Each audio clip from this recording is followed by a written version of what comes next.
funciona essa parada de validação de identidade? Tem dois conceitos básicos. O que é autenticação, o que é autorização? O conceito de Zero Trust é assim, você confiar o menos possível em tudo.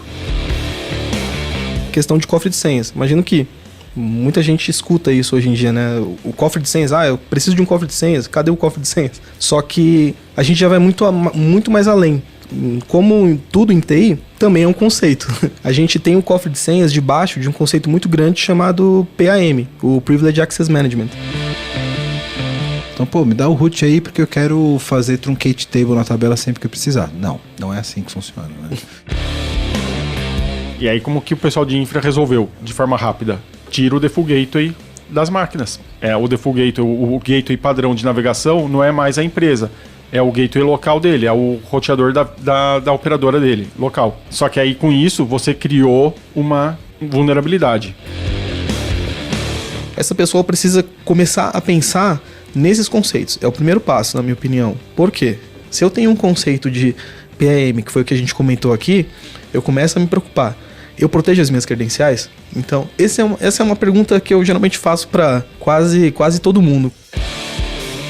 Muito bem, meus amigos do PPT Não Compila. Estamos aqui para mais um episódio desse podcast. E depois de muito apanhar de vocês nos comentários, estamos aqui finalmente com uma pauta de cybersecurity. Vamos falar sobre segurança da informação. Hoje é dia de pauta técnica, vamos descer no técnico aqui, né? Porque aqui é o podcast do profissional de tecnologia, então falamos sobre negócio, falamos sobre metodologias, falamos sobre arte, falamos sobre desenvolvimento. Hoje é dia de pauta técnicas, vamos falar sobre cybersecurity, vamos falar sobre Zero Trust. O que é Zero Trust? Sabe o que é Zero Trust? Não sabe? Então acompanha aqui que você vai entender o que é Zero Trust e o derivado dele, que é o ZTNA, o Zero Trust Network Access, né? Então fique aqui com a gente que você vai entender conceitos de desenvolvimento, conceitos de segurança, conceitos de rede, que é muito importante para o seu desenvolvimento profissional. Para falar disso aqui comigo, eu estou aqui na minha frente com meu amigo Luiz Nishimori, que é especialista de segurança na Accenture. Certo, Luiz? Olá, isso. É Dá isso um oi mesmo. pra galera.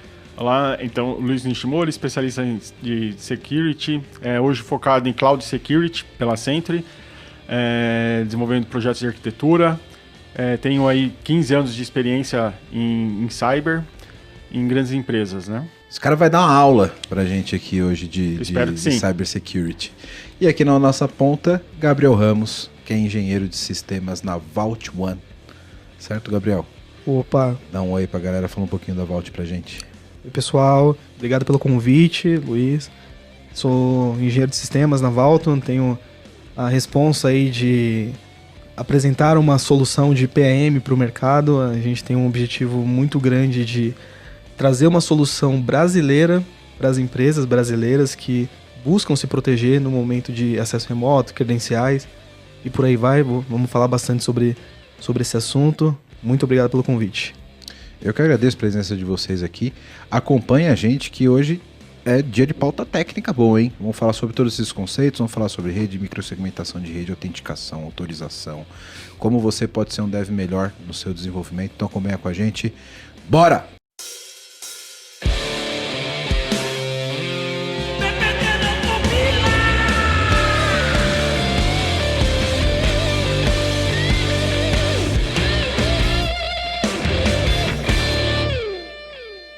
Antes da gente entrar de fato na nossa pauta sobre Zero Trust, que falaremos hoje, o que é Zero Trust, o que é ZTNA, né? O famoso ZTNA, que a gente fala tanto no mundo de redes, etc. Eu queria que vocês comentassem uma notícia que eu vi hoje na internet, recebi de um amigo meu pelo WhatsApp, de um vazamento que a gente teve no LastPass. Vocês chegaram a ver isso, cara? Cheguei, inclusive pelo fato de trabalhar em uma empresa que é responsável por proteger credenciais, esses assuntos chegam de todo lado. Até inclusive antes de sair em mídia, talvez. Por ter pessoas profissionais já da área. Os caras já ficam mapeando ali, né? Ficam, mas não é só a primeira vez. Já tem uns 3, 4, 5 meses no máximo. Teve um outro vazamento da LastPass. Inclusive, o de hoje foi do mesmo hacker. Ele manteve a brecha, a empresa manteve a brecha disponível e ele se aproveitou e teve um outro vazamento, uma outra quebra de credenciais. Então, foi da mesma pessoa, inclusive. Cara, e é preocupante, né? Porque é um serviço que deveria proteger as suas credenciais, que você coloca todas as suas outras credenciais lá, né? Sim. Então não é simplesmente um vazamento de um login teu, de, por exemplo, uma rede social, que você tem acesso só à rede social. Sim. Você pode perder em atacado Exato. suas credenciais, né? O que foi exposto foi a cesta que protege os ovos, né? Isso, exato, exatamente. Exato. E não é a primeira vez, então é um ponto muito preocupante que a gente enxerga assim, no mercado. E o que mais me preocupa ainda é que muita empresa, não só pessoas pessoais... Eu era um usuário de LastPass. Eu sou ainda, eu tô pensando se eu continuo. Eu não recomendo. Depois desse segundo episódio aí, eu tô pensando que se talvez valha a pena manter ou não. Sim. É uma solução que o objetivo dela é muito bom, proteger credencial, facilitar o uso da credencial, né? Afinal, quem não tem mais de uma credencial aí no seu dia a dia? Só que se você tem uma solução muito simples para proteger ela, acaba sendo um problema. Então, se você usa uma solução gratuita, na grande maioria dos casos, já até houve um vazamento e você nem sabe. Existem alguns alertas aí, o próprio Google começa a bater nessa tecla, vira e mexe, recebe um e-mail falando, sua senha apareceu em algum vazamento. O Chrome, atualmente, ele avisa, né? Falou, essa tua senha aí foi encontrada num banco de dados de senhas vazadas, né? Eu achei isso genial, cara. Isso é muito louco, né? Preste atenção quando acontecer isso. Eu, particularmente, não vi essa notícia, eu só vi a primeira, e eu já não usava, então hoje uso menos ainda. Cara, se os dois especialistas de segurança não usam o LastPass, eu acho que eu já tomei minha decisão. Eu acho que eu já sei o que eu vou fazer. Eu parei de usar, acho que tem um ano, mais ou menos, eu acho. Porque já teve um ano passado antes, né? também, que não foi muito divulgado, e aí acabei já deixando de usar. Mas vira e mexe vai ter outros também, não duvido. Sim. E aí, já puxando desse assunto, né? Eu queria que vocês dessem uma introdução para a galera que está ouvindo a gente, para a gente poder começar a falar de fato do Zero Trust, né? Para a gente poder falar do Trust, né? O que é de fato o Trust? Como funciona essa parada de validação de identidade, né? Porque quando a gente está aprendendo o desenvolvimento ali, estamos aprendendo como implementar em qualquer sistema, um sistema de login, etc., a gente tem dois conceitos básicos. Eu acho que os nossos amigos devs e profissionais de tecnologia devem ter até esse limite aqui de embasamento, né? O que é autenticação, o que é autorização, né? A autenticação está mais ligada nessa questão da validação da identidade, eu saber se você é você mesmo, e a parte da autorização, que é saber o que você, que eu já sei que é você de fato, pode fazer, né? E o Zero Trust, ele mexe com um pouco desses dois conceitos, né? O que é a identidade e a identificação de alguém em um sistema, num ecossistema, num mundo de TI? Como a gente define isso? Para devagar, tá? Não precisa ser acadêmico, não. Que a gente... Tá, ok. Então, primeiro, que hoje a gente está acostumado a falar que identidade é de uma pessoa, né? E nesse mundo interconectado, temos muitas APIs. Então, hoje a identidade é muito mais do que uma pessoa. A identidade pode ser um sistema. Então, as empresas, para se conversarem, trocarem as informações, é através de API hoje em dia. E aí entra muito essa parte, assim, autenticação da própria aplicação. Então, tem a identidade, aquela parte que, assim, você é você mesmo, né? E se você pode fazer isso, pode receber ou requisitar essa informação. E a gente tem que ficar mais de olho nessa parte hoje em dia, né? Principalmente, porque os vazamentos hoje estão acontecendo muito por parte de API mal configurada, né? A gente tem um caso aí de empresas, uma distribuidora de energia elétrica, que se você colocando simplesmente o CPF da pessoa, você conseguia todas as informações dela. Isso aconteceu alguns anos atrás. Imagina, aí você faz um scan, né, passando só, trocando o parâmetro na API. O famoso escaneamento horizontal, né? Isso, exatamente. Então,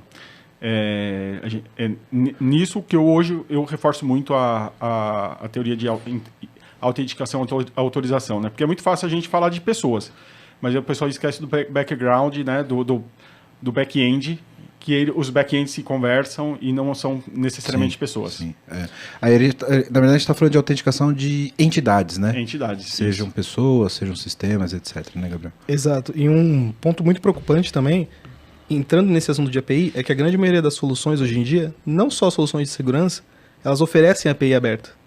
Então, para uma empresa ter como diferencial contratar uma solução que vai se integrar com outros sistemas, no final das contas, às vezes pode ser uma dor de cabeça. Eu já vi diversos casos de uma API que trouxe uma dor de cabeça imensa para empresas. A gente acaba não citando nomes, né? Mas é um assunto que a gente tem que se preocupar também, sempre. E entrando um pouco nesse conceito, falando de Zero Trust e tudo mais, até algumas empresas acabam diferenciando um pouquinho o que é o Zero Trust e também o que é o ZTNA. Pelo fato de entrar nesse assunto de identidade, de validação. Então, empresas de segurança que se preocupam em investir em soluções para proteger, seja acesso remoto, seja credencial e algo do gênero, elas já começam a pelo menos abordar a parte de Zero Trust. Dependendo da empresa, a gente começa a ir para um nível de Network Access, que daí complementa chegando no ZTNA. Ah, certo. Então, o primeiro ponto importante aqui já do episódio. O Zero Trust ele é mais conceitual, né? É É um conceito. É um conceito de uma cultura de que eu não dou privilégio para ninguém, não importa o que... Um conceito bem antigo já, na verdade. Sim. Acho que a gente estava até falando, né, os primórdios, que eu comecei a trabalhar num provedor BBS, né, em 99, e a gente usava o Firewall iptables, né? É a primeira regra. Tables, cara. Nossa, a primeira regra era negar tudo, né? E hoje, naquela época e até um pouco tempo atrás, a gente tinha uma borda da rede. Hoje em dia, a borda não é mais a rede em si, né? Com tanto SaaS, as empresas utilizando tanto SaaS, serviço, né? Software como serviço, hoje em dia, a rede não é mais aquela borda definida. E sim, agora é a identidade. Eu admito hoje que a nova borda das empresas de security é a identidade. Então, ela é mais importante quanto um firewall, por exemplo. Sim. E é um ponto, desculpa te cortar, não, mas é um ponto que a gente sempre vai ter que se preocupar. Porque identidade, ela te leva para diversos tipos de caminhos. A gente já viu não só vazamento de credenciais, mas vazamento de identidades que... No final das contas, um atacante ele consegue ter diversos tipos de acesso. Um vazamento de identidade muito grande que teve recentemente foi de uma empresa de aplicativos, em que eles tiveram um vazamento da credencial admin. Só do admin? Só o admin. Só do admin, da plataforma de gestão de privilégios dele, de usuário privilegiado. Não, só o admin da plataforma de privilégio. Exato. Exato. Não vou citar o nome da empresa, mas foi bem divulgado isso, foi recente, acho que faz 1 mês, 2 meses. E é uma coisa que a gente vê direto no mercado. Então, inclusive empresas que são especializadas em pentest, por exemplo, eles chegam a não ir diretamente numa credencial de privilégio, por exemplo, vai numa recepcionista, numa pessoa que está mais vulnerável, até de conhecimento, né? Muitas vezes o treinamento de security, de segurança da informação não chega nessa pessoa e a pessoa acaba cedendo a credencial no pentest, né, com um ator bem treinado e através dessa credencial simples eles conseguem atingir outras credenciais dentro da empresa. Sim, vai subindo de nível ali até que ele consegue... É a famosa engenharia social. Exatamente. Certo. Agora, descendo até um pouco mais no técnico aqui, porque hoje a nossa pauta é técnica, a gente tem esse privilégio de dar descer um degrauzinho aqui, né? Vocês falando aqui, eu já estou separando os conceitos na minha cabeça, aqui, abstraindo como um bom arquiteto deveria fazer, né? Então, cara, estamos falando de gestão de identidade, né? Quem são as pessoas? E esse conceito, ele é independente do Zero Trust, ele já existe anyway, correto? Né? Sim. O Zero Trust, ele é um conceito de que eu não acredito em ninguém até que me prove o contrário, basicamente. E o ZTNA é quando eu aplico esse conceito para o acesso à rede, e aí eu já estou fazendo uma compreensão aqui de que por isso que ele é tão comparado com o VPN, provavelmente. Sim, certo? o fornecimento do acesso, né? Fornecimento de acesso. Quando a gente fala, por exemplo, de configuração e segurança de APIs, como o Timóteo falou, hoje, mesmo sem Zero Trust, quando eu configuro ali, por exemplo, um acesso AUTH, estou configurando o AUTH 2 para fazer um acesso via API. Já é uma boa política que eu tenha um IDP para trabalhar essas políticas de identidade, né? Ou não? Ou isso já não é um padrão de mercado, na opinião de vocês? Porque eu já vi de tudo nesse mercado, tá, gente? Já vi o cara configurar secret direto no código da API, eu já vi o cara fazer isso direto no API Gateway, né? Tem de tudo, mas eu entendo que talvez uma boa prática seja ter um IDP federado ali onde tem esses caras, ou, por exemplo, ter isso num ponto único, pode ser um ponto de vazamento de falha para essa gestão de identidade. Que eu entendo que ter ali um gestor de identidade, um ponto de autenticação, ele vai ser até importante até para poder ter o ZTNA no futuro, etc. Né? Como é isso? Sim, inclusive falando nesse assunto de credenciais, principalmente credencial em código-fonte, ainda acontece esse tipo de vazamento. Credencial de... aquelas famosas a connection string do banco. Sim. Nossa, vai no GitHub. Dá uma busca no GitHub pra você ver. Ainda acontece bastante isso. E não pegando esse gancho, mas falando de uma forma que, na minha opinião, ajuda a proteger esse tipo de quebra de item sigiloso, é o fato de você tirar informação sigilosa do código-fonte e substituir por API que não vai ter nenhuma informação sigilosa. É inclusive o que a gente vê empresas fornecendo de possibilidade para o usuário. Então, eu vou chamar, por exemplo, uma API que vai puxar essa credencial do banco, aquela aplicação vai continuar mandando requisição para o banco da mesma maneira, só que quem tiver acesso àquele código-fonte não vai ter acesso àquela informação sigilosa. Esse, ao meu ver, está sendo o foco de agora. Sim. Utilizando o cofre de senha, né? Utilizando não só cofre de senhas, mas indo para o segmento de PAM, de gestão de usuário privilegiado. Tem uma plataforma segura, pode ser até uma plataforma em nuvem, onde você tem a sua connection string armazenada e a API chamando essa connection string toda hora quando... Sim, quando a gente está falando de credencial interna, por exemplo, acessa banco, etc. Né? Também. Tá. E uma dúvida que eu sempre tive em relação a cofre de senhas. Hoje eu tô aqui para aprender, tá, galera? O arquiteto aprendendo com o pessoal do Cybersecurity. não fica meio que equivalente? Por exemplo, eu tenho lá um serviço que vai me dar o connection string para o banco. Uhum. Mas aí, para acessar esse serviço, eu não tenho que botar credencial no meu código que vai me autorizar a usar esse serviço? Não, porque a API ela não precisa ter a credencial para a aplicação conseguir acessar o serviço. A credencial ela fica armazenada na plataforma, dentro do cofre, em um ambiente seguro, geralmente em um HSM. Mas para eu acessar o cofre, eu não tenho que ter alguma credencial na aplicação que me dá acesso ao cofre? Não, você precisa ter a API do cofre que vai chamar isso. A única credencial que você precisa ter de fato é a sua credencial do cofre para você fazer toda a sua manutenção. Ou seja, você tem uma plataforma onde você acessa e você, consequentemente, tem acesso às suas credenciais e tudo mais. Só que não é algo que vai estar disponível na API, por exemplo. Mas como que a aplicação chama essa API?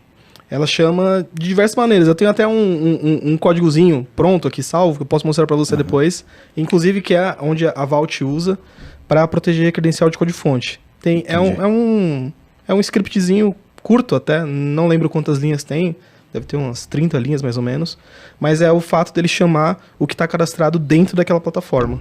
Entendi. Entendeu? E aí eu tenho outras formas de proteção ali, sei lá, por rede, por IP? Sim.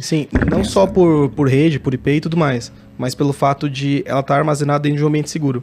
Geralmente essas empresas, que inclusive a Vault faz isso, é o fato de você armazenar credencial em um HSM, começando por esse ponto, e também oferecer um ambiente que está protegido por diversos níveis de segurança. WAF, múltiplo fator de autenticação e outros pontos também. Entendi. Legal. Porque o que eu ouço de questionamento era justamente isso. Cara, mas beleza, eu não vou pôr a senha do banco ali exposta. Mas eu vou pegar a senha do banco numa API. Uhum. Mas se a credencial dessa API autenticação desse pé estiver no fonte, Sim, faz sentido. eu vou, beleza, eu pego a credencial da API, aí vou lá, monto a requisição no Postman e pego a senha do banco de qualquer jeito, né?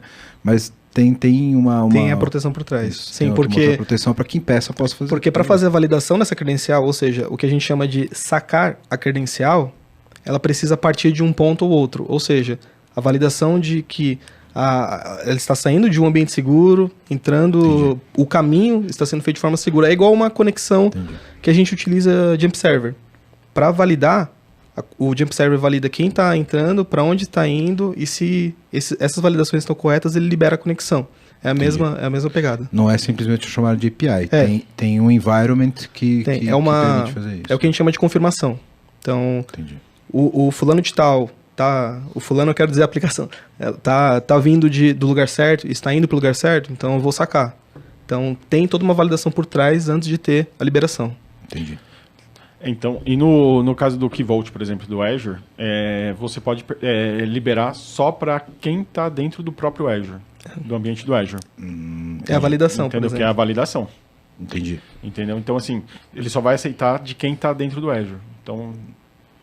o atacante vai ter uma dificuldade a mais. Uma barreira a mais. Uma barreira a mais. Ele não vai conseguir sacar o segredo de uma fonte externa, por exemplo. Exato. E você tocou num ponto muito importante, Wellington, que é a questão de cofre de senhas. Imagino que muita gente escuta isso hoje em dia, né? O cofre de senhas, eu preciso de um cofre de senhas, cadê o cofre de senhas? Só que a gente já vai muito mais além. Como tudo em TI, também é um conceito. A gente tem um cofre de senhas debaixo de um conceito muito grande chamado PAM, o Privileged Access Management. A ideia é de você ter diversos tipos de proteção que envolvam a credencial, mas que tem como foco o usuário privilegiado. Ou seja, eu vou oferecer para você uma solução onde eu vou proteger suas credenciais e os seus usuários conseguem fazer, por exemplo, um acesso remoto a um servidor sem ter que passar pelo processo de autenticação. Isso que é o foco de uma solução de PAM, que a gente chama hoje em dia. Tem lá um grande guarda-chuva, o cofre de senhas é só uma perninha desse grande guarda-chuva. E quando a gente fala então de PAM, eu identificar quem é esse usuário, esse acesso privilegiado, envolve toda essa questão de saber de fazer a autenticação dessa pessoa, né? E aí que não necessariamente envolve só a credencial como senha, né? E eu acho que essa questão do Zero Trust está muito relacionado a isso, né? De eu não ter somente uma validação com usuário e senha. Ter outros mecanismos, né, que me valide a autenticidade de quem está lá. Porque vazar login e senha hoje é peanuts, né? Todo dia a gente ouve, né, a respeito disso. Então, eu posso dizer que o conceito do Zero Trust está muito envolvido no sentido de que eu não vou acreditar só que você é você mesmo porque você tem o seu usuário e sua senha? Sim. Você é você mesmo e você tem até você tá vindo da origem que a gente acredita, né? Então, por exemplo, você tem lá as condições de acesso. Então, assim, você é você mesmo, mas você acabou de logar em São Paulo e, de repente, vem um login da China. Então, tem algo errado aí. Tem algo errado aí. Ou inventaram o teletransporte, o Nishimori saiu do Brasil para a China, ou é alguém usando a senha dele, né? Isso. Sim. Esse ponto de validação de localização que o Luiz comentou é muito importante porque a gente entra em um outro conceito. Vamos pensar que eu sou o cara do conceito, mas é muito vasto. Mas tem conceito. Mas hoje é conceito. Hoje é conceito. Mas focando muito nesse assunto, principalmente de validação, a gente já entra para uma outra parte voltada que é o IAM, o Identity Access Management. A ideia é de ter uma solução que vai fazer essas validações, vai fornecer, por exemplo, MFA também nos logins, vai fornecer também Single Sign-On, muita empresa se preocupa em investir em Single Sign-On também hoje em dia, e a gente começa a abordar aí outra... Tem uma imagem muito, muito bacana, que são basicamente 3 circunferências com esses conceitos, IAM, PAM, IGA, tem AM também, e elas se interseccionando em um ponto muito importante que é aquela solução bem completa. Ou a empresa que investiu pelo menos em uma de cada vertente. Entendi. Então, o IAM é onde eu coloco a gestão de fato da identidade daquela pessoa. E de usuário como um todo. PAM já foca mais no usuário privilegiado. Ou seja, eu resumo de uma maneira bem simples quando me questionam sobre esse assunto. O IAM, eu vou me preocupar com a criação e com a exclusão do usuário quando ele entra na empresa, o usuário como um todo. Ou seja, o RH contratou um colaborador, ele mesmo já consegue criar aqueles acessos que ele precisa, ele não precisa abrir um chamado com o helpdesk. E o PAM, ele já vai focar no dia a dia do usuário, ou seja, o que o usuário está acessando e o que ele está fazendo durante aquele acesso, com gravação de sessão e outros pontos também. Seria o equivalente a autenticação e autorização. Também. Mas autenticação e autorização aí entra em quase todos esses conceitos também. Sim, tá tudo meio que interligado nesses componentes, né? Sim. E vai analisar também o comportamento, né? Pelo que você está comentando, né? Também. Tem solução que a gente já começa a se preocupar nessa vertente de análise comportamental. Já é um assunto aí que a gente vê, inclusive, vê no novo conceito que a gente pode comentar daqui a pouquinho, que é já um ZTNA mais avançado hoje em dia. ZTNA 2. Estão falando sobre evolução, isso, né? Estão falando sobre isso hoje em dia. Cara, sensacional. Quero entender como funciona isso. Opa. Vamos explicar o que é o Zero Trust e depois a gente fala sobre essa evolução. Vamos por partes, né? Senão o pessoal fica doido. Cara, que ouve esse podcast já não é normal, né? Convenhamos. Né? No mínimo é de TI. De TI já não é normal. Né? Então aqui a gente, para deixar todo mundo meio doido. Então, fazendo um resumo novamente aqui. Zero Trust, eu não acredito que você é você mesmo só porque você está com o seu login e sua senha. Esse é o ponto principal, né? Então faço outras validações, como por exemplo localização, origem, device, provavelmente. Device, né? Com certeza. Então tenho outras questões ali que falam, não, beleza, então realmente parece ser o seu Nishimori e não alguém com a senha do Nishimori, né? Tem outras características. Tem o conceito de IAM, que é a gestão de identidade desses caras quem tem de fato... Quem são as pessoas que eu vou identificar para poder fazer esse acesso? E liberar o acesso também. E liberar o acesso. Né? Tenho o PAM, que é onde eu vou fazer a gestão do usuário privilegiado. Né? Quais são os privilégios desse cara e etc. Certo, Gabriel? E entrando também no assunto de proteção de credencial, que é uma outra vertente do próprio PAM. Sim.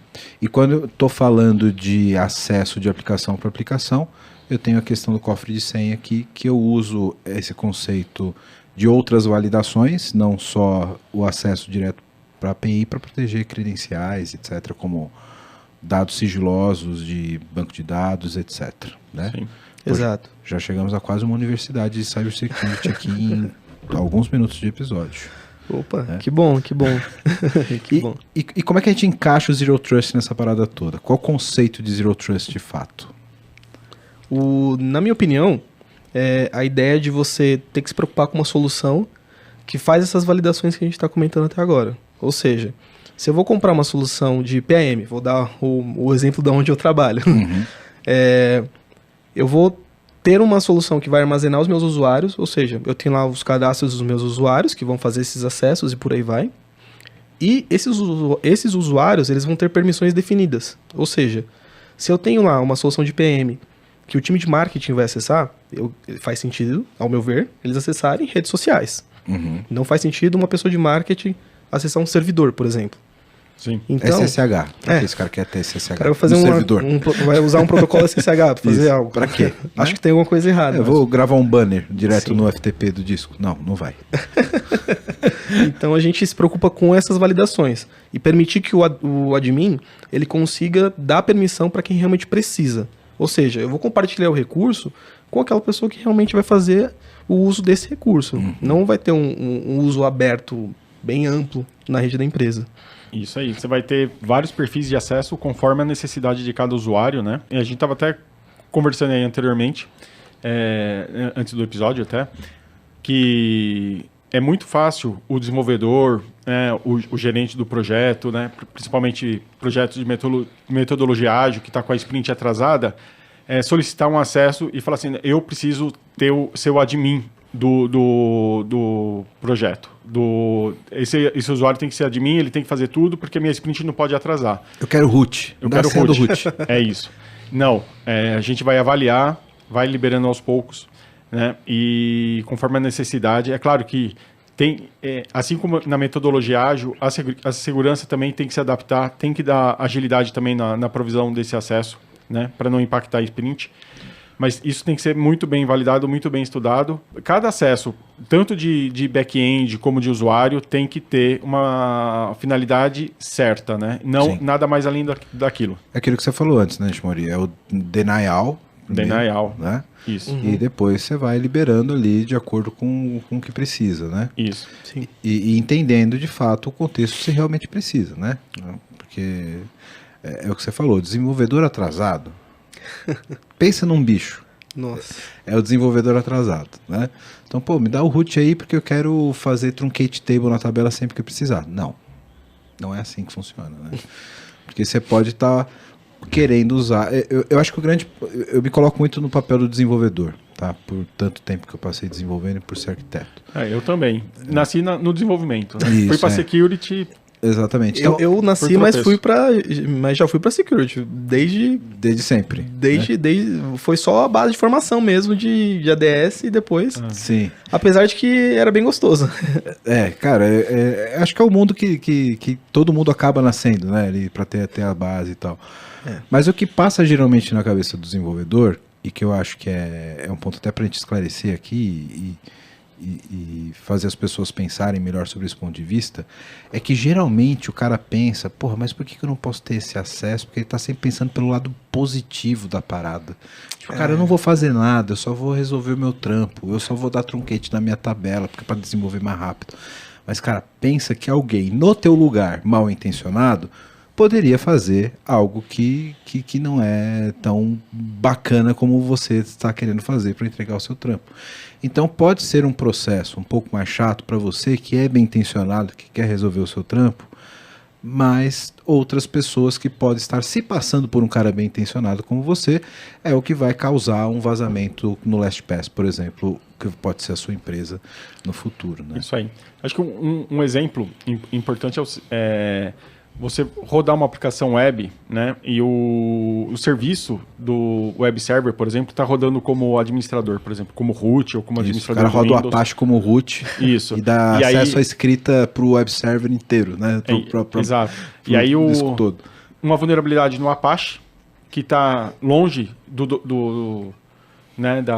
da preocupação daquele desenvolvedor. É explorada aquela vulnerabilidade e o atacante ganha o acesso de administrador de bandeja. Então é nessa hora que a gente tem que pensar em realmente qual usuário, quais as permissões que o usuário precisa. E às vezes é um cara que tenta, eu vou ter que configurar aqui as permissões das pastas e tal, vou rodar como root aqui porque eu tenho que terminar esse negócio logo e tal. Não vou fazer nada de errado. Isso aí. Dá um chmod 777. Isso, dá um chmod que é o sul do sul, Apache, já era. Tá rodando, terminei, aí não ajeita depois a permissão e tal. O que acontece? O cara roda um script, um PHP que dá um cat no etc/pwd, pronto. Tá tudo no browser, tua senha. Uma demonstração que eu gosto de fazer nisso aí tem uma aplicaçãozinha para estudar pentest, que é o DVWA.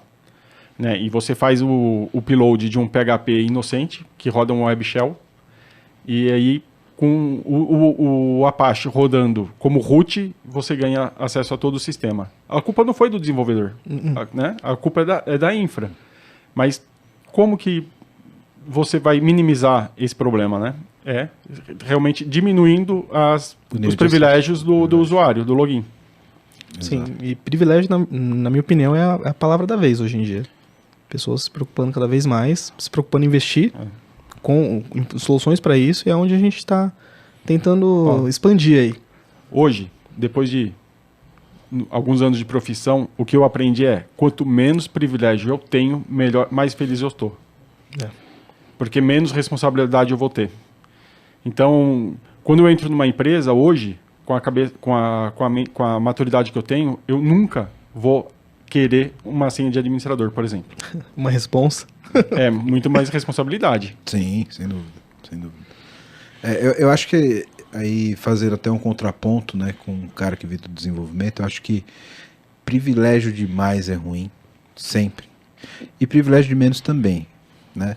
acho que tem que ser aquele contraponto, né? Porque eu já passei por duas situações, por dois extremos, digamos assim, na minha vida profissional. Eu já passei por empresas que, cara, pô, tá aqui o Ruth, vai lá, resolve, cria lá o teu projeto, vai embora, seja feliz, né? E aí você só não trocava informação do faturamento da nuvem porque não queria, né? Nesse nível. E já passei por situações onde, porra, eu não conseguia subir script de banco e eu precisava trabalhar, né? Pô, mas como assim eu não posso rodar um script de banco, né? Tinha um usuário limitado. E você simplesmente não conseguia. Eu queria até que vocês comentassem esse episódio, que eu acho muito interessante. Que ele está mais ligado à privacidade do que exatamente segurança, que é sobre mascaramento de dados, né? Algumas vezes o desenvolvedor ele precisa ter acesso a algum tipo de dado para poder fazer a homologação da aplicação e etc. E quando você fala de dados mascarados, dados de produção que estão mascarados em homologação, por exemplo, tem os seus dados reais, estão lá em produção, aí eu rodo um script de mascaramento para homologação, desvirtuar esses dados, etc. Ou às vezes trabalho em homologação com dados sintéticos gerados automaticamente e tal. E eu já passei por situações, por exemplo, que, cara, isso para mim é um dilema, eu não sei exatamente como resolver. Que o cara precisava de acesso aos dados reais para homologar a aplicação, que precisava de validação do dado real, tipo, saber endereço, comparar se um endereço está de fato com outra tabela, etc. Tá? E, cara, não homologava. E aí? Entendeu? Eu tipo, pô, mas pode não ter acesso ou não? Acho que isso é muito ligado a processo também, né? Porque você pode ter um processo de, cara, beleza, não vai ter todo mundo acesso, mas eu vou pegar 2 caras aqui, esses 2 caras vão homologar e vão ter um acesso diferenciado, talvez. Acho que particularidades sempre vão existir, né? A gente tem que saber lidar com essas particularidades. E, realmente, assim, como que você vai validar um faturamento com número real? Como que você vai gerar um gráfico da empresa? Como você vai validar se está certo, se o dado ali é fictício, né? Você pode manter um ambiente de dev, de QA, mais protegido, né? Com menos pessoas, com menos mais fechado e até com o mesmo nível de segurança do que o ambiente de prod. E aí sim, para poder validar o ambiente. Isso, sim, tem uma outra solução para fornecer um acesso privilegiado para quando realmente é necessário, que é você usar um PAM. Por quê? Pegando alguns casos de uso. Tem lá desenvolvedor que vai fazer acesso a um banco de dados, vai fazer uma manutenção, algo do gênero, e ele precisa, quando for fazer o acesso, de um usuário mais poderoso, com mais privilégios. Ele faz esse acesso por dentro de uma ferramenta, que é uma ferramenta de PAM, e esse acesso ele é gravado. Ou seja, ele não vai deixar de fazer o acesso com um privilégio mais acessível, porém, como ele sabe que está sendo gravado, já traz um pouquinho mais de segurança. Sim. Por quê? Até o comportamento do cara muda, né? Muda. Você consegue trabalhar muito nessa questão de comportamento, incluindo o que o Luiz comentou, a respeito de análise comportamental, entender como que é o dia a dia do usuário. E o mais importante se você tem lá uma gravação, você também consegue saber o que ele fez durante aquele acesso. Posso afirmar que essa ferramenta que ele citou já salvou minha pele algumas vezes, né? Foi a Vault One, por acaso? Não foi, mas... enfim, eu li o seu LinkedIn, você trabalhou com outras ferramentas, né? Sim, foi uma delas. Foi já uma delas. sei, foi faz uns anos. Aí. O que acontece? Tinha uma empresa terceira que eram os DBAs de um banco Oracle, eles tinham acesso direto no banco. Não, a gente tem que ter acesso direto no banco. Putz. Então... Um ponto de alerta, né? É um ponto de alerta. E aí o que acontece? Eles apresentavam uma requisição de mudança, falando a gente vai rodar esse script, né? E aí no dia seguinte a gente via que não foi aquele script que eles rodaram. Putz, vocês viram com a gravação, né? Não, a gente desconfiou. Eles estão rodando mais do que eles estão falando.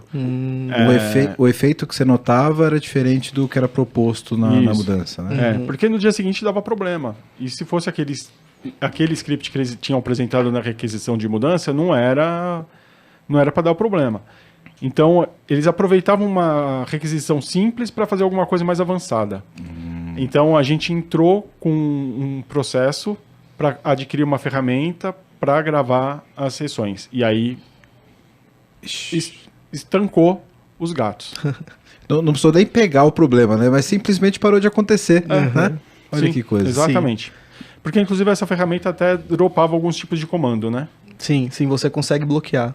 Ou seja, eu tô lá num acesso SSH, num ambiente root, e... Você pode dar senha de root pra pessoa. você pode dar. Geralmente eles têm já. Entendi. Mas assim, ó, ele pode... RM-RF não roda. Não. Você cadastra num banco de dados dessa solução comandos bloqueados. E você pode bloquear ou até mesmo travar a sessão, depende do nível do comando. Então um cara lá deu um sudo, por exemplo, alguma coisa, assim que ele terminou de escrever a letra O, a sessão dele está bloqueada. E só quem consegue liberar um admin por dentro da solução. Cara, que sensacional. Pô. Cara, é uma camada acima do root, velho. Eu queria entender como é que funciona uma parada dessa. Segurança é feita em camada. Porque seria um proxy, né?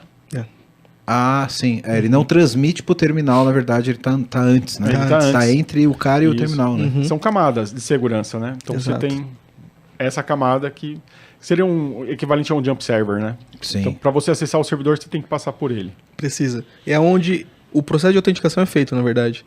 Esse jump server faz toda a autenticação e o usuário ele nem vê. Ele não sabe a senha. Na verdade, ele não tem um root. Ele tem acesso a essa outra camada, que é quem tem de fato o root, que retransmite só aquilo que é permitido. Sim. Né? É a ferramenta que vai acessar o servidor como root. Exato. Entendi. Entendeu? O cara ele acha que tem um root, mas ele tem um root supervisionado, um root linha supervisionado, né? Ele tem uma auditoria por trás. Hoje em dia as empresas focam muito em auditoria, né? Não só por querer, mas também por serem obrigadas. Pô, isso é uma quem puta solução, porque você não trava o cara se ele tiver de fato fazendo o que ele deveria, né? Sim. E porque, inclusive, assim, quem tem auditoria SOX tem que ter uma ferramenta dessa, porque todos os comandos executados no servidor têm que ser auditados. Né? Tem sim. Tem vários jeitos que dá para fazer isso. Tem keylogger que gera esses documentos e por aí vai. Mas um caso de uso muito legal também, que essas soluções podem trazer, é o fato de ela trazer benefício financeiro para a empresa. Por quê? A gente tem um cliente que ele contratou a solução, ele estava desconfiando que tinha um fornecedor acessando o ambiente dele e tem fornecedor que cobra por tempo de acesso, né? Então, vou contratar um período de horas e você faz a manutenção e por aí vai. Porém, eles estavam percebendo que esse tempo de horas estava ficando muito alto, estava ficando cada vez mais caro. Sim. E com essa solução você consegue acompanhar. Ou seja, o fulano de tal acessou por 2 horas. Só que se ele não podia ter acessado por 2 horas, ele deveria ter 1 hora só de acesso, ou seja, ele dobrou o meu custo. Então, é uma forma que você tem também de trazer um benefício financeiro aí para a empresa. Muito bom. Exato. Bom, você que tá vendo esse podcast da hora, tá vendo um monte de problema aqui que a gente tá colocando, né? E quer uma ajuda aí na sua empresa, faz o seguinte, entra no site aqui da VMBears, que a gente pode te ajudar. vmbears.io. Nós somos uma empresa relacionada à arquitetura de soluções, a modernizações de aplicações, também atuamos na frente de DevOps, para ajudar vocês a serem extremamente ágeis. Então, dá uma olhada no nosso site, que vai estar aqui embaixo, vmbears.io, e lá você vai poder ver um pouquinho da nossa história, dos nossos profissionais. E aproveitando, se você for um profissional da área de tecnologia, que está afim de trabalhar numa empresa legal, um monte de colega, gente boa e tecnologia de ponta, manda um e-mail para peoplecare@vmbears.io. Aí já. Agora eu quero meu show, velho.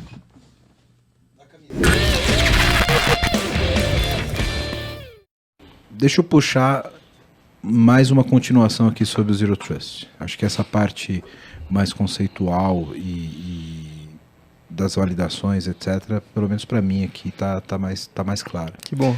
Quando a gente fala do Network Access, que aí vamos aplicar esse conceito então a um acesso remoto para uma empresa, por exemplo, numa situação da pandemia, por exemplo, né? Muita gente teve que trabalhar de casa, muita gente foi para VDI, muita gente precisou acessar a aplicação que era do ambiente de intranet de casa, etc. É um contexto muito bom para a gente falar de uma situação como essa, né?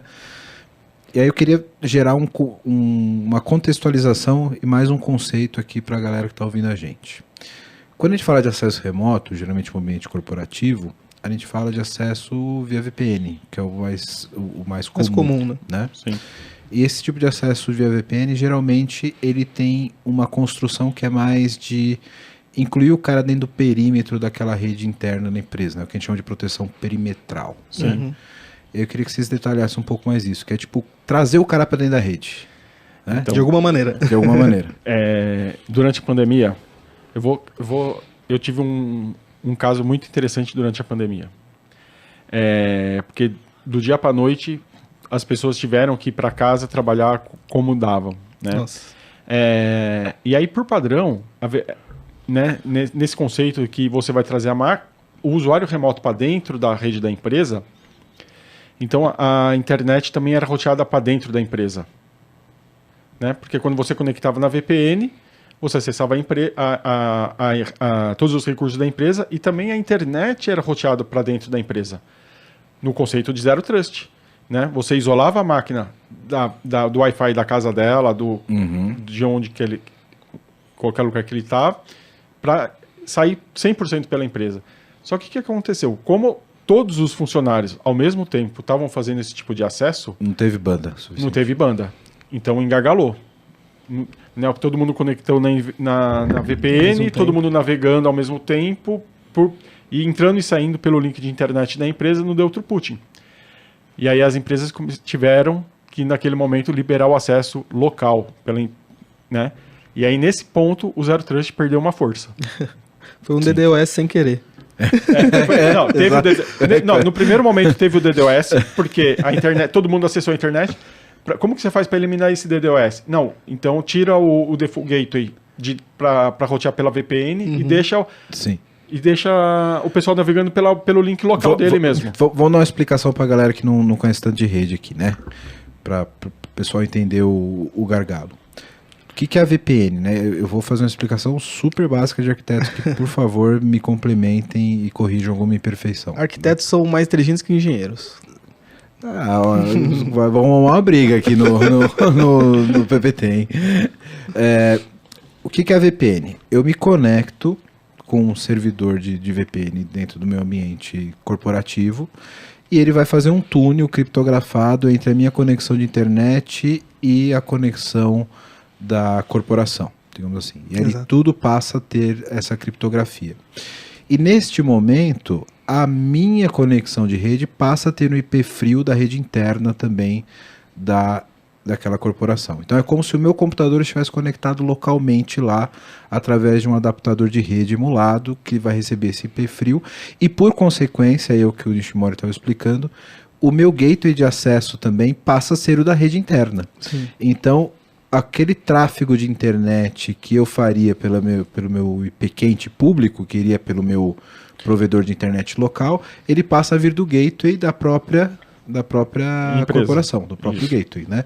Ou seja, além de eu estar dentro da rede da internet, da rede corporativa, a empresa passa a ser o provedor de internet de todo mundo. Na prática é isso, né? Sim. E se eu não tenho banda suficiente para escalar isso, o que vai acontecer? Vai cair, né?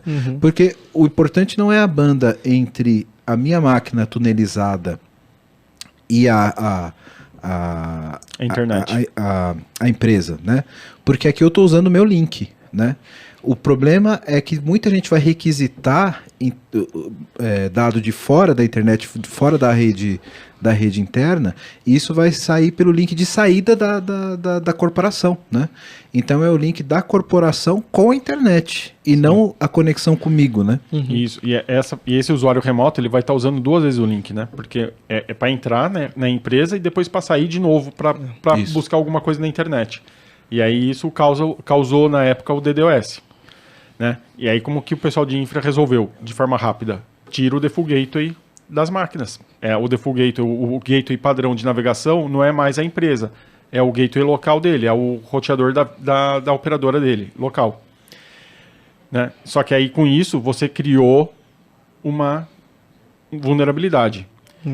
Porque quando você fecha uma VPN com o Default Gateway empresa, a sua máquina fica isolada. As demais máquinas, os demais dispositivos que estão nessa rede não conseguem te acessar para você acessar lá, porque ela está numa VPN. E a partir do momento que você liberou o gateway padrão para ser o da sua casa, ou do restaurante, do café, do aeroporto, ali você permite que outras máquinas usem a sua máquina como ponte para dentro da empresa. Eu tô lembrando aqui, Nishimori, tô rindo.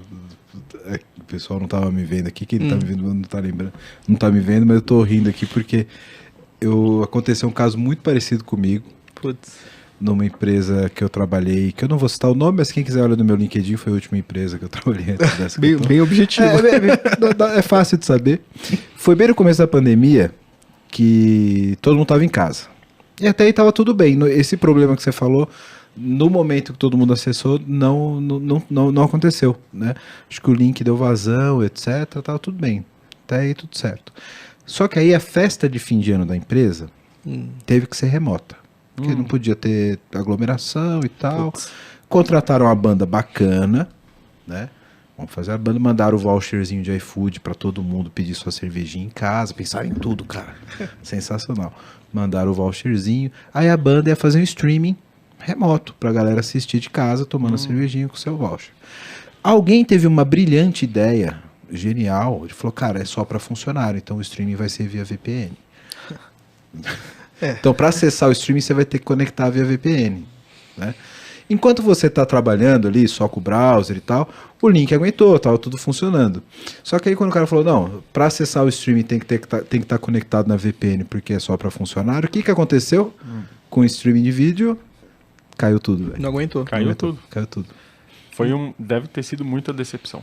Foi. Nossa. Foi. Ficou a meia hora fora. Todo mundo foi, porra. Foi uma festa de fim de ano um pouco decepcionante. O pessoal já não estava muito feliz por ser remoto, né?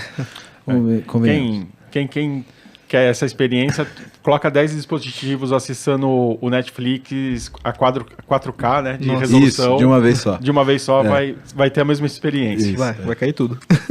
Mas tem um ponto muito interessante que você comentou sobre vulnerabilidade. Não recentemente, foi bem nessa época bem forte da pandemia.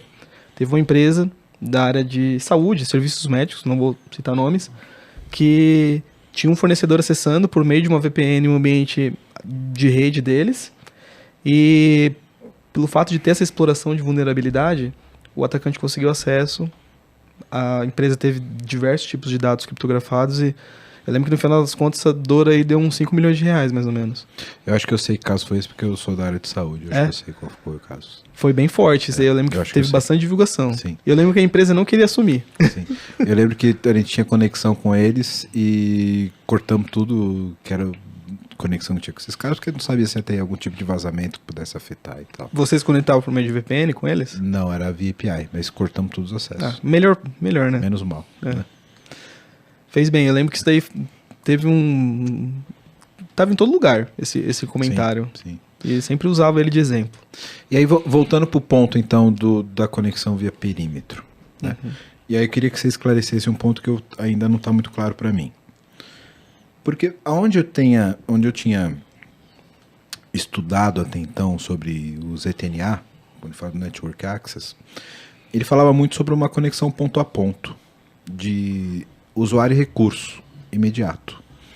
Então, e que aí tem uma diferença clara que eu estou tentando entender aqui, onde que o ZTNA atua. Se difere da VPN. Se difere da VPN. Porque quando eu estou...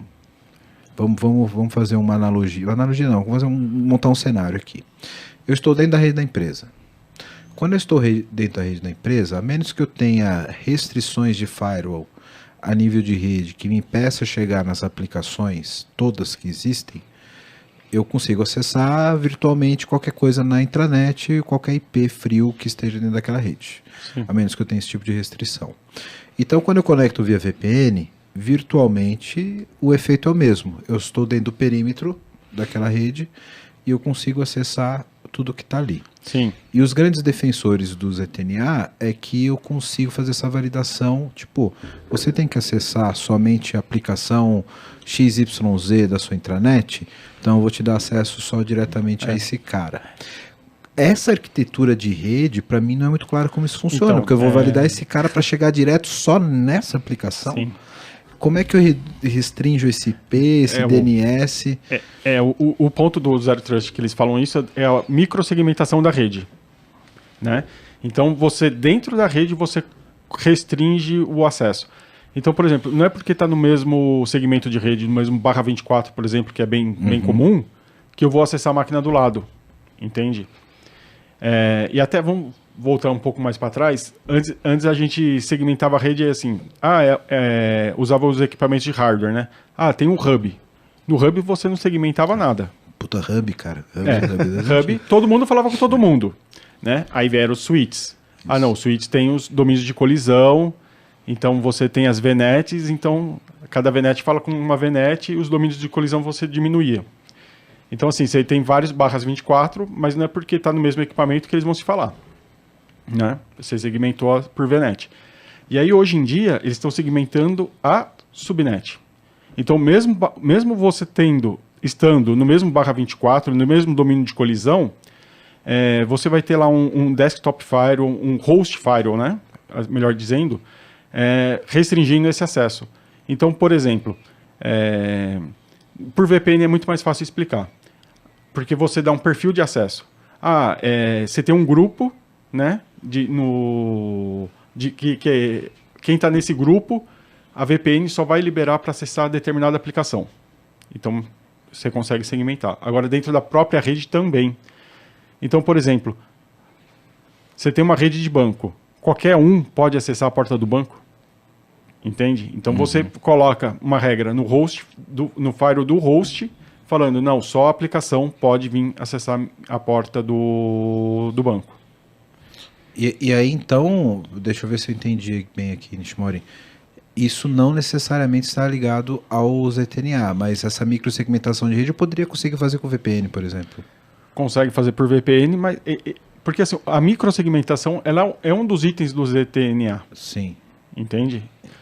Ela é um pré-requisito do ZTNA, mas ela é um conceito à parte, que o ZTNA bebe da fonte, né? Isso, porque o Zero Trust, na verdade, é a junção de vários conceitos, né? Tem identidade, tem acesso à rede, e chega na microsegmentação da rede, e tem até desenvolvimento seguro, tem acesso a banco, criptografia de banco. Então ele vai juntando os conceitos. Por isso que fala que é uma cultura. Então, e aí onde cai também no Security by Design. Entendeu? Então, assim, quero fazer uma arquitetura segura, ou quero fazer construir uma aplicação segura. Você tem que ler o ZTNA e aplicar todos os conceitos que estão dentro dele, né? Identidade, que seriam os acessos, seria a microsegmentação, seria o desenvolvimento da aplicação, né? Até o próprio desenvolvimento, banco de dados, né? Porque hoje em dia é difícil, assim, empresas pequenas terem esse tipo de acesso, mas criptografar alguns campos do banco de dados, né? Quantas empresas você conhece que criptografa campo do banco? Acho que só a senha e olhe lá, hein? E olhe lá. Porque a senha, na verdade, eles nem criptografam pelo banco, eles gravam o hash da senha. Isso, geralmente é um SHA-256 que o cara grava. Isso. E depois só bate, né? Que é o que chama de criptografia não reversa. Não reversa, exatamente. Então, que é mais simples e é menos custoso, né? Porque quando você vai criptografar banco, se o banco não tiver uma criptografia nativa, você tem que adquirir uma solução terceira. E aí cai em alguns casos, na maioria dos casos, vamos dizer assim, cai o desempenho da aplicação. A aplicação ficou lenta. Sim. Tira esse negócio. Gastou 1 milhão. Tira, talento. Né? E aí, voltando para a microsegmentação, é isso. Então, mesmo dentro da própria rede, porque dentro da própria rede com IP frio, todo mundo acessa todo mundo. Né?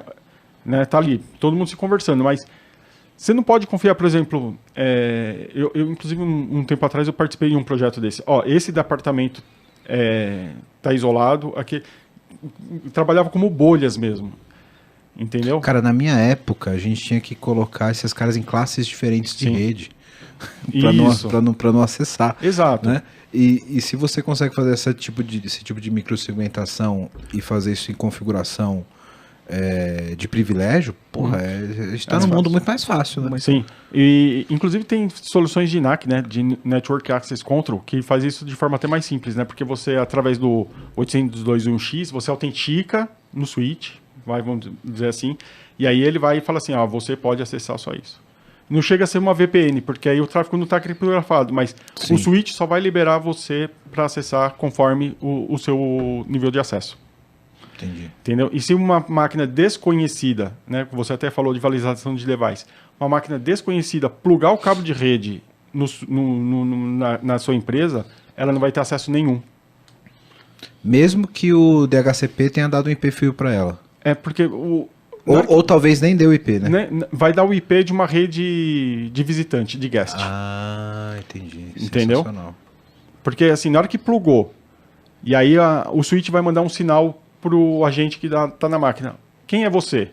E a máquina não responder, o DHCP vai dar um IP de Cara, uma classe diferente. uma né? classe diferente. Sensacional, cara. Porra. Você comentou, Elton, sobre... pegando aquele gancho de diferenciação, né? Acho que é onde o pessoal mais bate a tecla, né? Por que um, por que outro? E, na minha opinião, esse é o ponto mais importante, a questão de segurança. Ou seja, tirar aquele acesso full e determinar acesso a certas aplicações, apenas aquilo Sim. que ele realmente precisa. Além de outros pontos, né? Pô, a VPN tem uma certa questão de performance que todo mundo conhece, né? Várias pessoas vivenciaram isso na pandemia, implantação e tudo mais.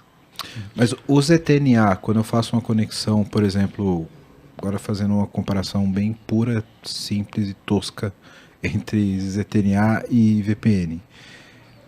Se eu fiz um acesso direto via ZTNA para minha rede corporativa, por exemplo, ele também é criptografado ou eu tenho esse cara exposto, só liberado para aquele cara que está de fato autenticado?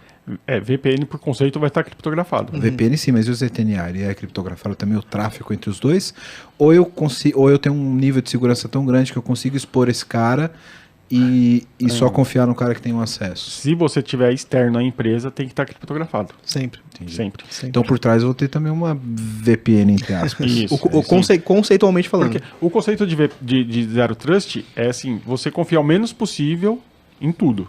Né? Sempre. Agora, quando você já fala de VPN acesso externo, aí ele, assim, por segurança, o tráfego tem que estar criptografado. Sim. Porque quando você está numa rede, num aeroporto, por exemplo, que é muito interessante assim, essa coisa do aeroporto, uma rede pública gigante, né?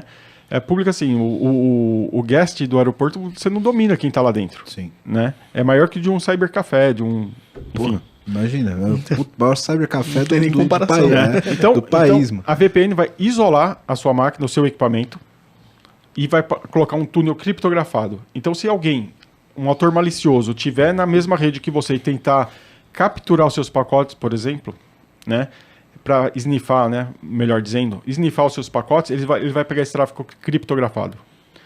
Então, aí é onde que entra a proteção do Zero Trust. Né? Por isso que tem que estar criptografado. Porque se você simplesmente falar assim, a máquina é confiável, pode acessar minha rede e não criptografar, se o cara snifar o pacote ali naquele momento, ele está pegando todo... Sim. E aí, se o caminho é público, eu posso estar aberto a vários tipos de pessoas snifando a rede, né? Isso, exatamente. Mas o que eu achei interessante, que aí projetando essa tua analogia, essa tua explicação, Nishmori, é que então o meu conceito de Zero Trust Network Access, o ZTNA, ele não é só para acesso externo, então. Não. Porque internamente, por mais que eu não esteja criptografado, eu posso ter esse conceito de microsegmentação para tratar a autorização entre a minha rede e as aplicações de intranet, por exemplo, certo? Sim. Exatamente. Porque o que acontece? Um atacante, eu dei o exemplo da máquina da recepção, né? Por exemplo, a mocinha da recepção está trabalhando, está logada na rede. Usuário e senha autenticado. E aí chega alguém lá com uma engenharia social e faz ela ir em algum lugar. E ela esqueceu o desktop desbloqueado. Então o cara rapidamente pode acessar a máquina dela e colocar um artefato malicioso. Através desse artefato malicioso, na máquina da recepção, ele consegue fazer um scan para fazer a movimentação lateral na rede. Então aí ele vai procurar, por exemplo, uma máquina de alguém de TI, né? Que provavelmente tem acesso privilegiado. De alguma coisa. É a primeira coisa que ele vai fazer, entende? Primeiro ele vai tentar pegar todas as credenciais que está em cache nessa máquina.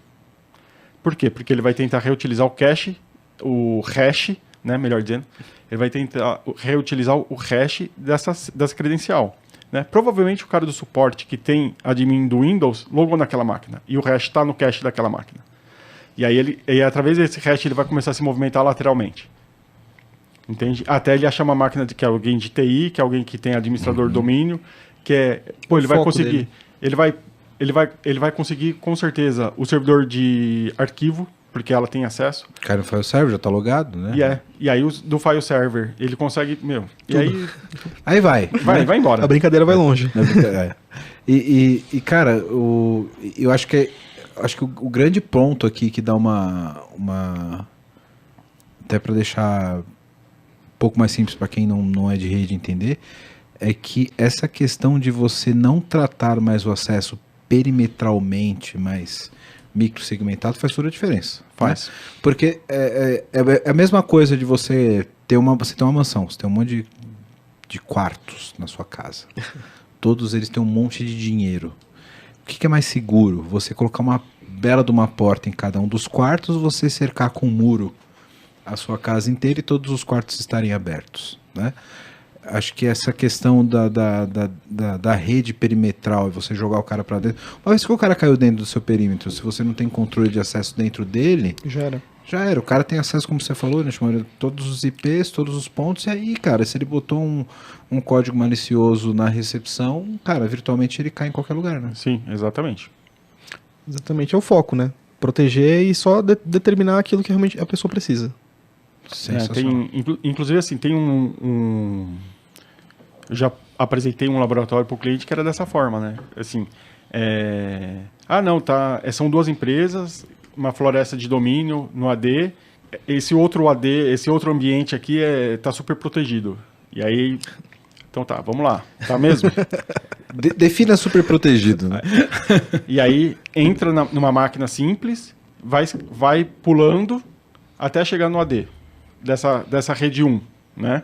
Aí dessa rede 1, como está federada para a rede 2, pronto, já pulou para outra rede. Já pulou para outra rede. Já era. Muito bom. Cara, é exatamente isso.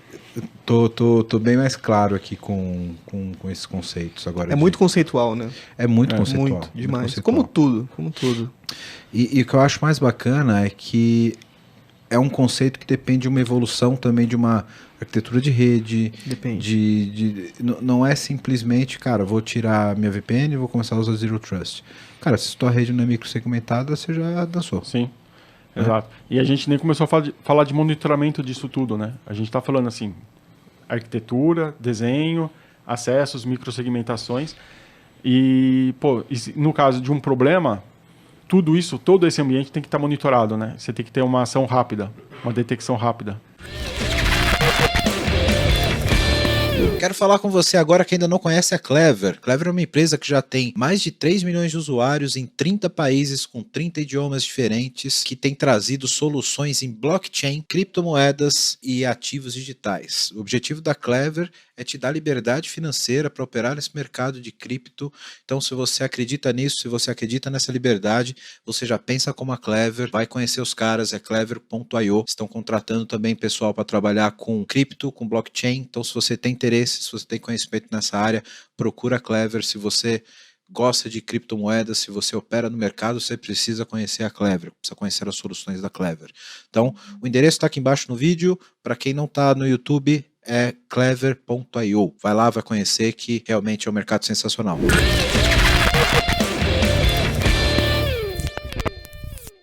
Falando de desenvolvimento especificamente, aí pergunta de arquiteto aqui.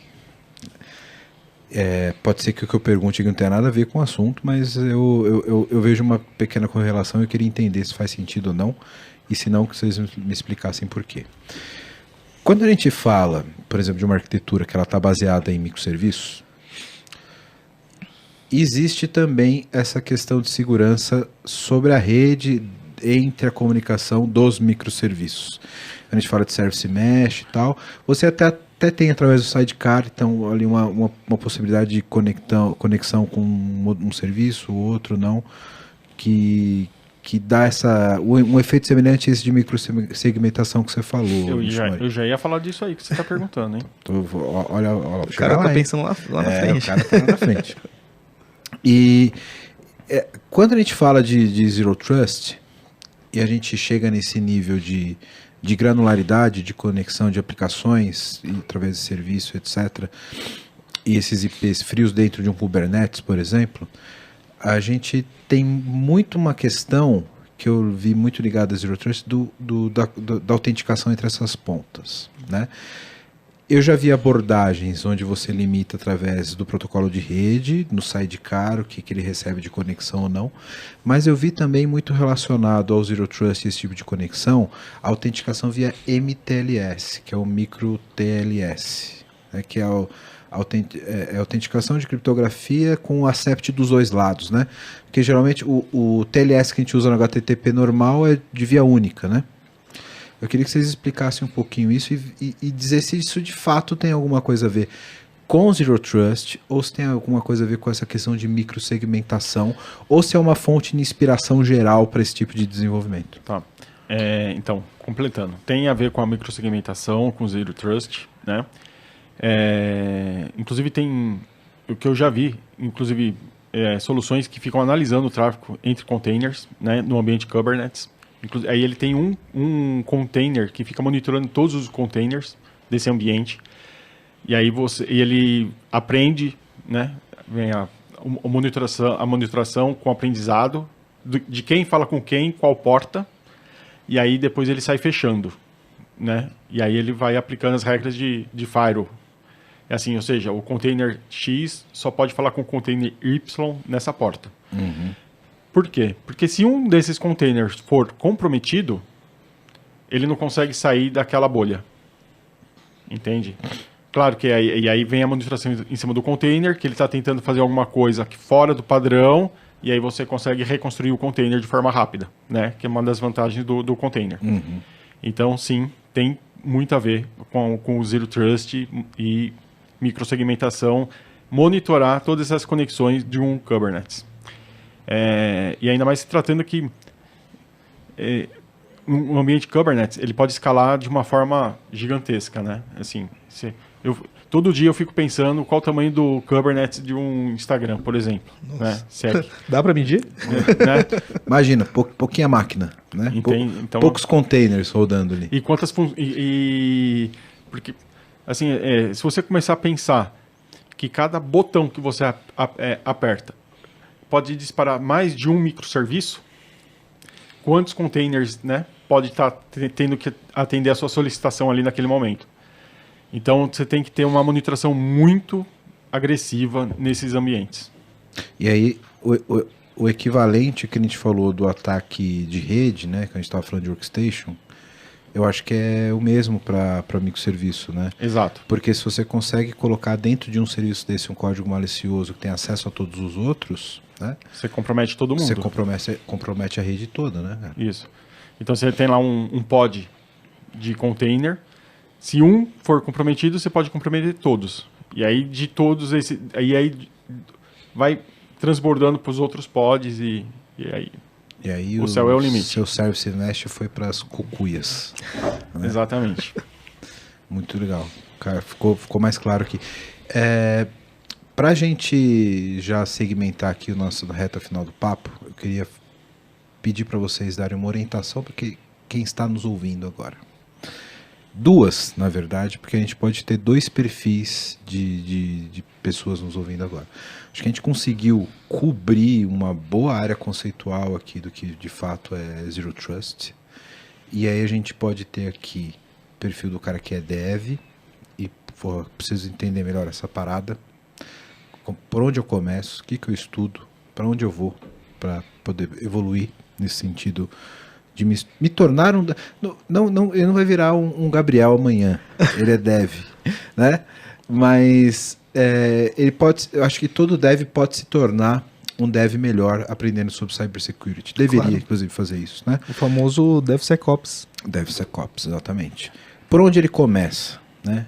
E o segundo ponto a gente tem muito administrador de TI, muito gestor de TI que nos ouve também. esse cara pode estar ouvindo e falar, porra, isso faz sentido para minha empresa, gostaria de adotar, não sei por onde começar, por onde ele começa? Gabriel. Na minha opinião, quando você, indo pelo primeiro caminho, trabalho na área de desenvolvimento, ou quero trabalhar na área de desenvolvimento, eu não comecei trabalhando na área de desenvolvimento. Comecei trabalhando numa empresa de tecnologia, sempre com esse foco, empresas que tinham parceria com fabricantes da área de segurança também, não só disso, mas área de infraestrutura. Tinha uma época muito forte que era a questão de hiperconvergência também. Então... Hiperconvergência. Ainda se fala muito de hiperconvergência. Ainda fala? Faz tempo que eu não toco nesse assunto, mas era um assunto que eu gostava de tratar.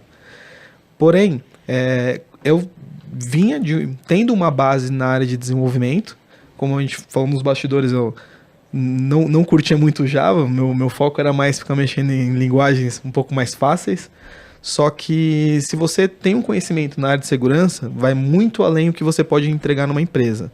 Não só para você conseguir ter uma entrega mais rápida, mas uma entrega mais segura também, que é hoje um ponto que as empresas se preocupam. Eu tenho alguns colegas que fazem diversos tipos de aplicações a vagas, algo do gênero, e essas pessoas têm que passar por, hoje em dia, testes de segurança também. Então, a questão é, você quer se preocupar em continuar na área de desenvolvimento e ter um desenvolvimento um pouco mais seguro? Ou você quer entrar numa área mais voltada para a parte de análise de vulnerabilidade, por exemplo? Você quer ser um pen tester? Então eu acho que é um ponto que você precisa pensar e definir conhecendo os conceitos que essas duas áreas entregam. Então eu tive aí uma boa parte, faz uns 2 anos mais ou menos, de conhecimento na parte de pen tester, fazer ele mexer no Kali por brincadeira, assim, fazer exploração de porta e por aí vai, mas não como trabalho. Eu percebi que o meu foco era um pouco mais além, ou seja, eu ter a cabeça de como um atacante vai se comportar e trabalhar numa empresa que vai oferecer uma solução para defender o perímetro do cliente. Esse é o meu objetivo. E tem a questão que você comentou sobre o gestor, ou seja, sou um gestor, tenho uma responsabilidade imensa na minha empresa, porque a questão de segurança vai recair sobre mim, obviamente. E essa pessoa precisa começar a pensar nesses conceitos. É o primeiro passo, na minha opinião. Por quê? Se eu tenho um conceito de PAM, que foi o que a gente comentou aqui, eu começo a me preocupar. Eu protejo as minhas credenciais? Então, essa é uma pergunta que eu geralmente faço para quase todo mundo quando eu vou conversar sobre a Vaultman, sobre bater um papo, algo do gênero. Você consegue proteger suas credenciais? De que maneira? A maioria gagueja quando responde. A maioria gagueja. Com certeza. Só responde quando é uma pessoa que já investe no assunto. Sim, sim. Então, mas a grande maioria não investe.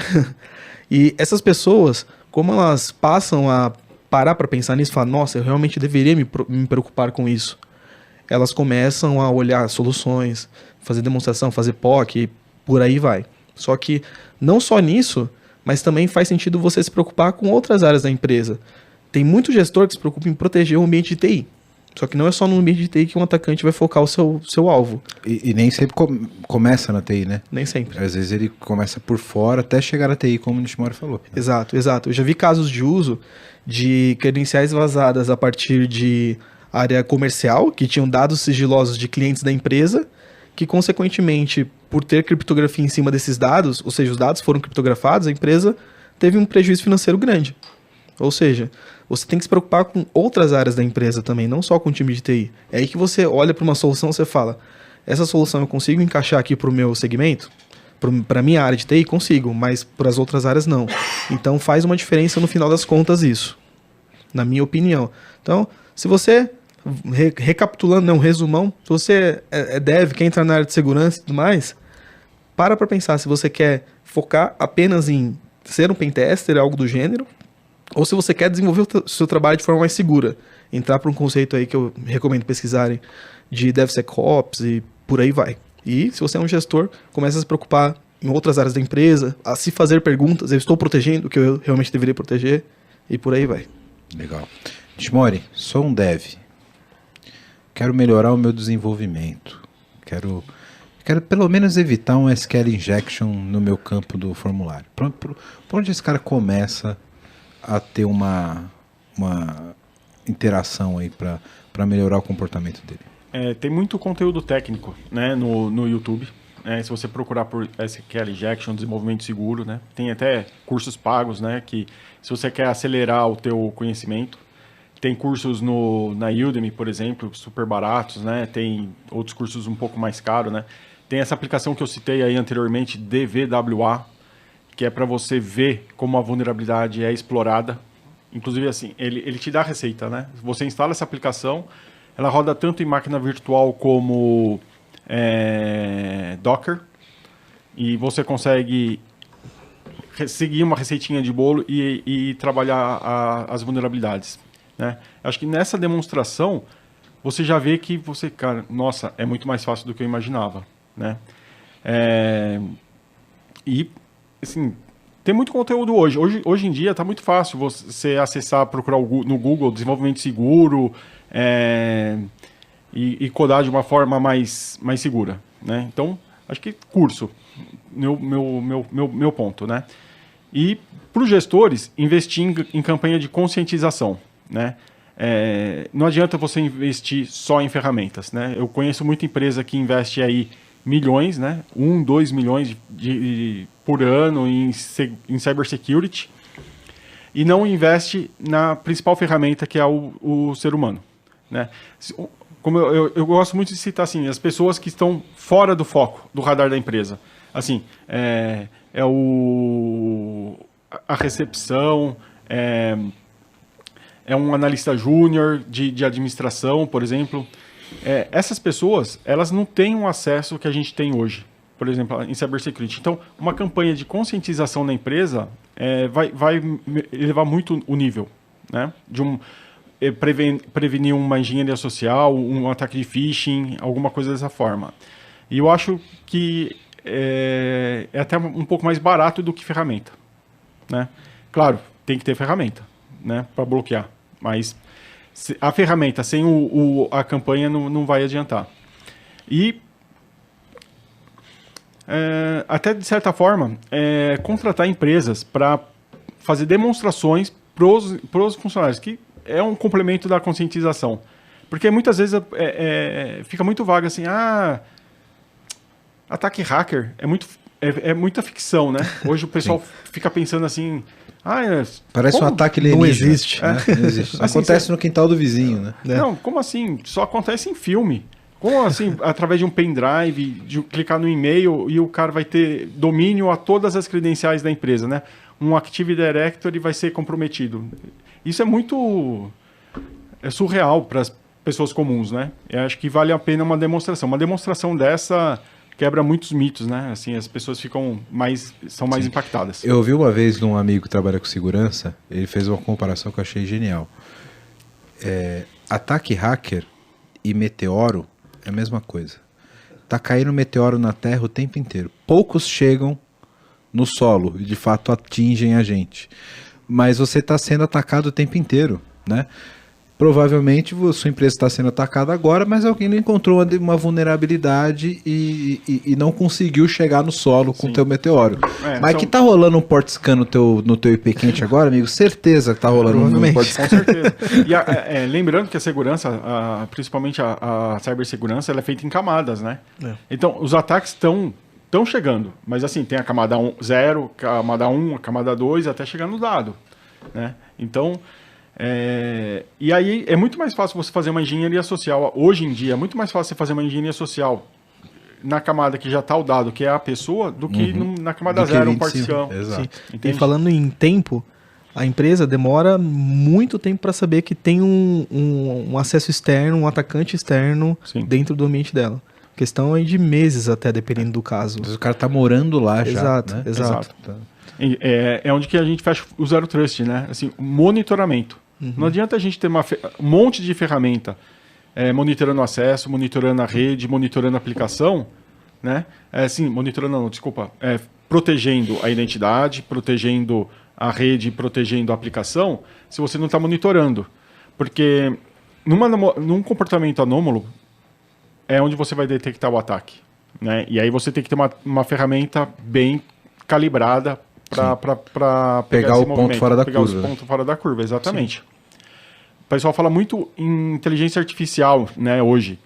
Porque até foi num AWS Summit, o cara falou assim, imagina se eu tivesse que ter um analista analisando todos os logs do meu banco digital. Possível. Eu não vou falar o nome do banco. É humanamente impossível. Então, eles estão em machine learning, inteligência machine artificial. learning é uma luva para isso, né? Porque Sim. se você tem um caso comum, você pode treinar para aquele caso comum e pegar o que Exatamente. é fora da curva. Então, algoritmo de classificação de IA é maravilhoso. Então, aquele analista de SOC nível 1, né, ele já tem que... Ele não tem que ficar olhando o log. Ele já tem que receber alguma coisa pré-analisada para ele tomar uma ação. Senão é humanamente impossível. Sim. Ferramentas de CIEM, estou começando a fazer esse detalhe, principalmente para Exatamente. time de NOC. Então, eu tenho um CIEM correlacionando os meus logs e dentro dessa solução, por ser uma solução bem robusta, ela começa a analisar o comportamento das aplicações. Facilita demais a vida do analista de SOC. Aí você já fala de CIEM e o SOAR, né? Que é o orquestração de eventos. Exato. Né? Aí você vai fazer a investigação. Essa máquina saiu fora do padrão e aí já apareceu uma conexão em outra máquina que foi para outra máquina e você fala assim, opa. Cara, isso você pega facilmente com análise probabilística de log. Exato. Porque se as máquinas se comunicam frequentemente entre elas, você vai ter um caminhão de log entre elas. E, pô, por que eu tenho que 10 log com aquela outra máquina ali que nunca teve, né? A máquina A sempre fala com a máquina B e eles trocam X megas de informação por hora. Opa, falou com a máquina C e um caminhão de informação. Tem uma coisa errada. Something's wrong here. Exatamente. Eu acho que a gente vai ter que expandir esse papo aqui para essas novas tecnologias de análise de segurança. Tem muito conceito que dá para abordar. Análise comportamental vai longe. Vai longe. O conceito do Zero Trust é só a ponta do iceberg, né? Então acho que a nossa missão da ponta do iceberg está cumprida e a gente vai descer muito porque esse é só o começo da nossa trilha aqui de Cybersecurity. Depois de levar muita pedrada da galera pedir pra gente falar disso. Acho que agora a gente conseguiu. Eu vi que vocês fizeram sobre LGPD e tudo mais. Muito bacana aquele episódio, por sinal. LGPD, mais focado ali em privacidade. Foi ali que a pessoa falou, pô, vocês vão falar de privacidade, não vão falar de segurança. Anda lado a lado. Anda lado a lado ali, né? Então, cara, obrigado pela presença de vocês aqui, ter compartilhado um pouco desse conhecimento sensacional. Eu tive uma aula de ZTNA. Imagina. Foi sensacional. Mas vocês não vão embora antes de receber o brinde do PPT no Compila, que eu deixei aqui na cadeira. Olha só. A nossa belíssima camiseta do muito obrigado. PPT no Compila. Muito legal. Tem tamanho obeso? Tem. A gente já faz por padrão. Boa. Né? Porque a gente é de TI. Né? Olha, depois da pandemia foi só ladeira abaixo. Eu vou falar que esse ano eu consegui eliminar 11 quilos. Opa, então você já melhorou. Meu foco. Você tá na contramão da galera que na pandemia deu uma... Sim. A bicicleta me salvou. Nossa. Muito bem. Eu tento, mas vai naquela montanha russa. Vai e volta, né? Uma hora vai. Meus amigos, obrigado pela presença de vocês aqui, foi sensacional esse papo. Imagina, eu que agradeço. E a gente vai ter que continuar esse papo, cara. Isso aí, com certeza. Foi pouco tempo aqui pra gente Tem bastante assunto para falar. Sem dúvida. Tenho certeza que a gente vai poder contribuir bastante aqui com o nosso mundo de tecnologia. Agradecer aqui nossos ouvintes que acompanharam até agora o PPT no Compila. Obrigado por esse papo. Valorize o criador de conteúdo que leva conteúdo para você, que te ensina alguma coisa todo dia, não só o PPT não Compila, todos os outros criadores de conteúdo, podcaster, youtuber. Se você aprende alguma coisa, dá uma moral para esse cara, segue a gente nas redes sociais, curte, dá um joinha aqui, põe um comentário. O LinkedIn desses caras vão estar aqui embaixo, tá? Na nossa descrição, e vocês podem trocar ideia, mandar mensagem com os caras aqui. Por favor. E continuarem esse assunto, mas sem dúvida a gente vai falar mais disso sobre aqui. Valeu, galera. Obrigado. Até o próximo episódio. Valeu!